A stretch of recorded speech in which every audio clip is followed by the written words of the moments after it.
My name is Ishaan Trotter. My name is Marla Patel and my business name is Marla Photography. The business is called Smoke and I'm the owner, still very, very involved in the day-to-day. My role in my business is everything. I deal with clients, I do the photography, I do the editing, I deliver the photos. The part of the photography industry I operate in, there's a few. I do wedding photography and portrait photography, and I also do headshots and branding as well as corporate events. We market towards events, sort of end up doing all sorts beyond events as well, but we're very much known for events.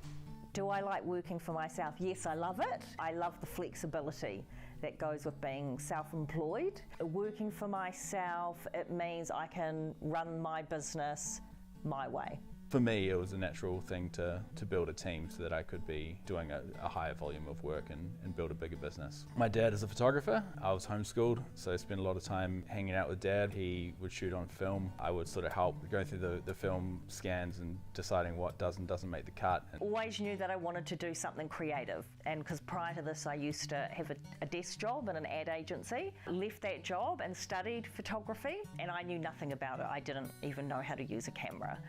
What's unique about photography is it's a bit of a passport into some really fascinating parts of life and parts of the world. 2 weeks ago I met the president of Fiji. I'm just the photographer, but I was there with a government delegation doing the official visit, got to see behind the scenes of this country. You get to experience things that you wouldn't usually. Shooting a wedding in Queenstown and going on a helicopter ride. Got to see parts of the country that I wouldn't have been to, meeting really lots of different interesting people. I didn't go all in a risky way really. I moved out of home when I was 18 once I was making just enough money, and then I was shooting independently.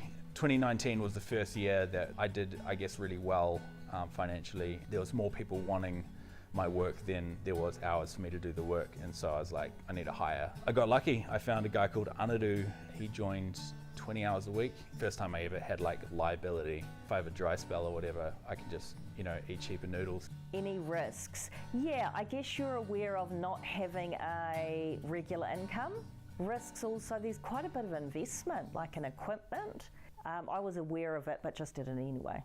Lockdowns and COVID restrictions meant that as a photographer I couldn't work. There were jobs that had to be cancelled, other things couldn't go ahead, things had to be postponed. Not being able to do your work when you're a creative person is difficult. Yeah, the industry totally ground to a halt during COVID. Couldn't really do any shoots for 4 or 5 months. A lot of people quit during the COVID years, 2020 and 21. If I had the financial pressures of family or a mortgage, which I didn't at the time, I would have been in trouble. I took it as an opportunity to do other creative things. Because I had no income from photography, I was just making and selling masks for a bit of pocket money. It affected me probably in the long run negatively, as you just get fed up of being at home, not being able to do things and not being able to see people. The negative impacts of being on social media and reading lots of rubbish. I mean, the lockdown was terrible mentally.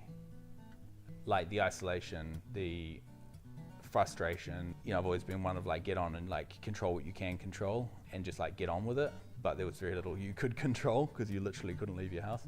Yeah, I suppose an element of loneliness. When all the restrictions and mandates and things ended, there was a lot of catch up. 2022, that was probably my best year ever, that catch up year. Yeah, cost of living and the recession has had a big impact. I noticed less inquiries, less bookings, more people shopping around. The clients that we work for, corporates and government and associations, whether the economy is doing well or bad, they still need to get all the people in a room to talk about it. AI, all of these things are having an impact on the industry. I had a client who I still do photography for their website images, rather than having me photographing their staff on the job, they used AI imagery. AI is very much something we celebrate at Smoke as opposed to resist. We've always worked really hard to have quick turnarounds. Pre-AI, we had some Filipino support, some staff in the Philippines that would help us, so we'd send the data to them. But with AI, we're able to get like the bulk of the work done through software. And it's not that like we then get to fire someone, it's that we get to just deliver even faster and more consistently for the clients. The more that everything can get done with AI, the more valuable anything analog becomes. Now that we've got digital cameras, film is now special. Film was just normal, but now film is special because it's harder, it's more analog, it's more easy to mess up. At some level, certain companies wouldn't care either way, but there's always going to be a segment of the market that values the human touch. The one thing I would say to people that are starting out in photography, I think the most important thing is having a network of people around you. So getting to know other photographers, other videographers, because you can help each other, learn from each other, give advice to each other, work together. I think that's the most important thing, having a community around you.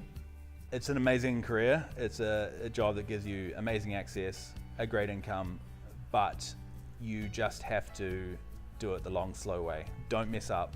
Work under people who you can learn from, work for free, hustle, be consistent, be reliable, because I think you can shortcut your way to being really successful if you just be valuable. I think a lot of people would want to be photographers, but they don't want to swallow their egos a little bit and just hustle for a while.